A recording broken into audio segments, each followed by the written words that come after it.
Do shkojmë sërish në një lidhje direkte me Geriola Haten.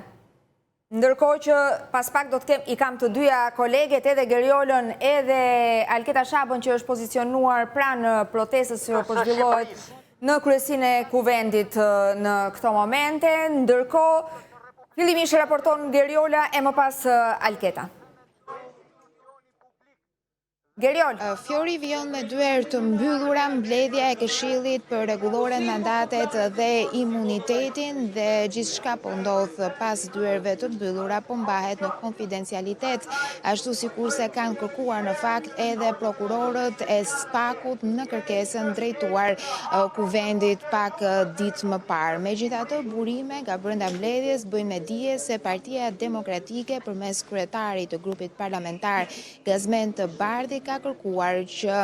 të jetë një mbledhje e hapur për median dhe për publikun deri në momentin kur SPAK të relatojë dokumentacion, prova apo detaje të cilat përbëjnë sekret hetimor, dhe gjithashtu është kërkuar të marrin pjesë të gjithë deputetët. Kjo ka qenë në fakt një kërkesë që ka ardhur dhe nga zoti Agron Sheaj dhe Erald Kapri, të cilët kanë pasur një përballje me Gardën e Republikës pas dyerve të Këshillit për rregulloren mandatet dhe imunitetin, por nuk janë lejuar të futen. Aktualisht të pranishëm janë vetëm 3 prokurorët e SPAK-ut, palambrojtëse e Belinda Balluku dhe 10 deputetët antar të këtij këshilli, dhe gjithashtu Partia Demokratike ka kërkuar që të vendosen dhe në dispozicion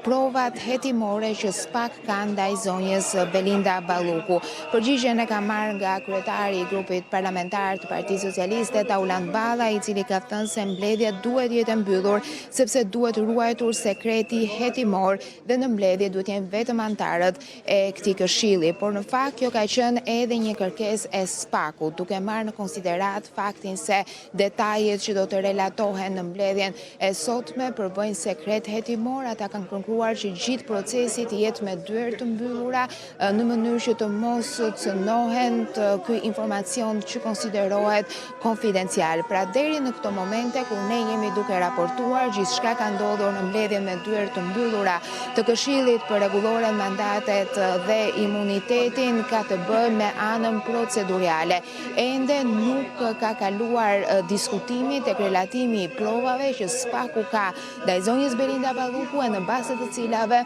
kërkon që ajo të zhvishet nga imuniteti parlamentar dhe të përballet me drejtësinë si qytetare e thjeshtë. Jam pak a shumë këto detajet që na vijnë nga mbledhja me dyert të mbyllura, ndërkohë që kryetari i kuvendit Niko Peleshi i ka kërkuar prokurorisë edhe një mënyrë se si mund të qasen deputetët ndaj informacioneve konfidenciale që ata kanë dërguar në kryesinë e kuvendit. Kujtojmë se pak ditë më parë, krahas kërkesës dhe relacionit të shoqërues,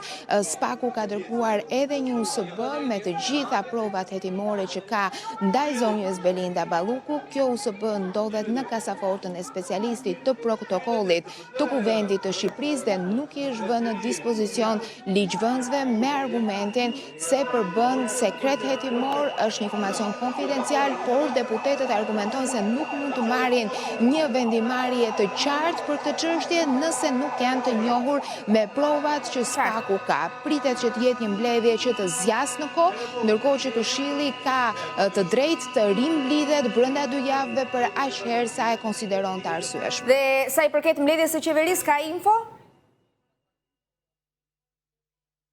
Ende në fakt nuk është bërë asgjë publike sa i takon mbledhjes së kabinetit qeveritar. Zonja Belinda Balluku qëndroi edhe pas përfundimit të mbledhjes së bashku me kryeministrin Edi Rama në godinën qeveritare. Vijon të jetë ende cilat janë vendimet e Këshillit të Ministrave, duke qenë se jemi pozicionuar në kryesinë e kuvendit aktualisht, nuk kemi pasur mundësinë të monitorojmë godinën qeveritare. Megjithatë, deri para pak pak minutave, makina e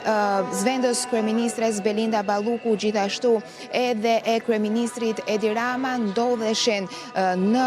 godinën qeveritare, kështu që me shumë mundësi duhet jetë ende në ambientet e kësaj godine. Balluku ka zyrën e saj në kryeministri, ashtu sikurse dhe zoti Rama, ndaj nuk dihet nëse ka një takim mes të dyve apo janë duke vijuar veç mas punët qeveritare, por fakti që pikërisht në këtë moment kur mund të ballafaqohej me prokurorët e SPAK-ut dhe të paraqitej në Këshillin për mandatet në kryesinë e kuvendit, Balluku zgjodhi që të ishte pjesë e mbledhjes së kabinetit qeveritar, është edhe një mesazh që qeveria jep se prania dhe prezenca e saj në punimet qeveritare është e domosdoshme për vjueshmërinë e punimeve të qeverisë, argument të cilën e kanë thënë edhe gjatë përballjes në gjykatën kushtetuese, në bazë të cilës më pas u vendos nga mbledhja e gjyqtarëve që të pezulloheshin efektet e vendimit të gjykatës së posaçme antikorrupsion që e pezullonin Ballukun nga detyrat qeveritare dhe i ishin asaj të drejtën e firmës. Të falenderoj Geriol, ndërkohë që një tjetër kolege na pret është Alketa Shaba. Përshëndetje.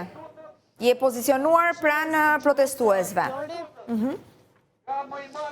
Ndryshe nga kolegja tjetër Geriol Lahata, e cila ndodhet në ambientet e brendshme të kryesisë së kuvendit, u ndodhem jashtë këtu ku prej për shumë se një ore po zhvillohet protesta e cila është organizuar nga shoqëria civile si edhe nga partia Mundësie. Janë një sër personash të cilët protestojnë dhe kërkojnë pikërisht që të hiqet mandati zëvendës kryeministres Belinda Balluku dhe sipas tyre të lëshohet si një qytetare e lirë në mënyrë që prokuroria e posaçme antikorrupsion të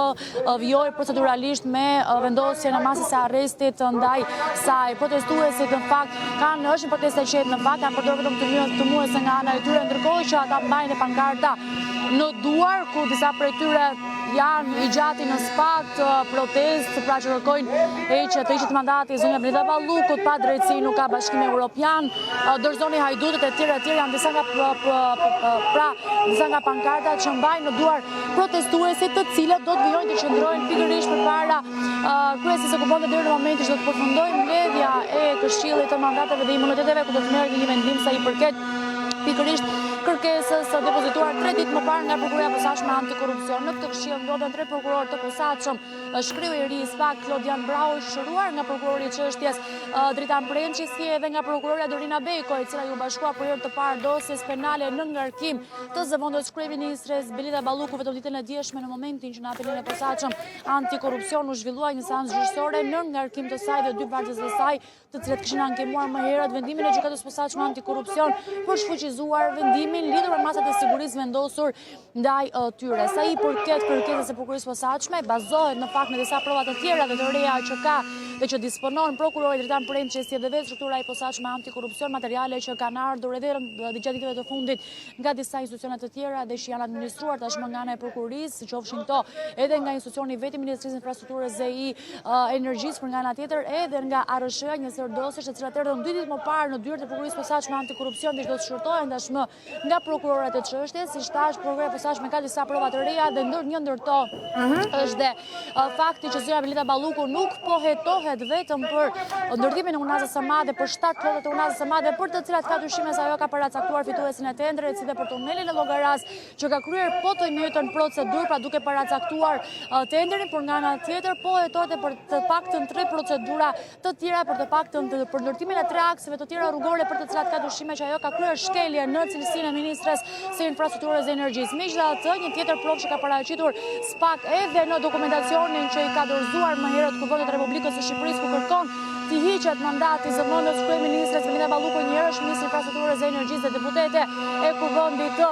Republikës, është de fakti që kjo e fundit dyshohet se ka intimiduar dëshmitarë dhe një prej tyre është specialist në nivelit të lartë pranë Ministrisë Infrastrukturës dhe Energjisë, momentin që kjo e fundit u mori pandehur nga SPAK dhe u komunikua zyrtarisht akuza, dyshohet se ajo e ka intimiduar dhe e ka kërcënuar në mënyrë dhe e ka orientuar për mënyrën se si duhet të jepte dëshminë e saj pranë organit të akuzës, sa i përket çështjes që ka nisur SPAK për disa kohësh në ngarkim të zëvendës kryeministres së vendit dhe një sër zyrtarësh të tjerë, mes tyre Gentian Gjyli dhe drejtori i Keshit Real Delezi, që ndodhen në masën e sigurisë arrest në shtëpi, por edhe ndaj disa zyrtarëve të tjerë. Viz Berberi shkruaj që është masën e sigurisë arrest në Burg, me disa persona të tjerë që janë funksionar për të kanë role të ndryshme në Ministrinë e Infrastrukturës dhe të Energjisë, që dyshohet se ata kanë patur gisht pikërisht në këto tendera të dyshimta që SPAK thotë se janë kryer shkelje të barazisë në tendera, jo vetëm nga ana e zonjës Blinda Balluku, por edhe nga disa zyrtar të tjerë. Megjithatë, është pikërisht kjo kërkesë që tash është bazuar në prova të reja që ka Prokuroria e Posaçme Antikorrupsion, ndërkohë që nuk specifikon qartësisht për kuvendin se çfarë masë sigurie kërkon t'i vendos Blinda Balluku në rast se kërkohet masa e arrestit në shtëpi apo jo e arrestit në Burg, i kalon të dyja alternativa. Kërkuar autorizim. Në mënyrë të votohet, thjesht ka kërkuar që t'i jepet autorizim t'i hiqet imunitetin në mënyrë që Trita Premçi të procedojë më tej, të vijojë procedurën më tej dhe të kërkojë të vendos një masë tjetër shtrënguese ndaj Blinda Ballukut. Patjetër një kërkesë që do ta zbrisë fillimisht në gjykatën e posaçme antikorrupsion, ku do të jetë sërish gjyqtari Erion Çela, gjyqtari i hetimit paraprak, ai i cili do të mbetet për të parë në rast se do ta miratojë apo jo kërkesën e SPAK, apo në rast se ky fund do të shohë një tjetër masë proporcionale për zëvendës kryeministren e vendet. Megjithatë, siç thash, do të vetë për të parë se si do të vijojë ditën e sotme në Këshillin e mandateve dhe të imuniteteve, dhe më pas do t'i jepet të dy javë kohë të gjithë deputetëve që janë të pranishëm në Këshill për të paraqitur më pas një raport, një relacion sa i përket kësaj mbledhje, dhe më pas se do të votohet më pas në Kuvendin e Republikës në rast se do të jepet apo jo leja e prokurisë posaçme, por në rast se do të miratohet leja e prokurisë posaçme antikorrupsion për të vendosur një masë shtrënguese ndaj Blinda Ballukut, zyrtarja më e lartë në vend e marr nën akuzë nga ana e prokurisë posaçme antikorrupsion për veprën penale të shkeljes barazis se pjesëmarrësën e tendera po akande publike. Të falenderoj shumë Alket për këtë raportim të detajuar. Ne do ta mbyllim këtu këtë transmetim i cili ka nisur në orën 9 të mëngjesit. Qëndroni me Top News për të përditësuar me lajmet e fundit. Bashkë do të shihemi ditën e hënë. Kalofshi sa më mirë.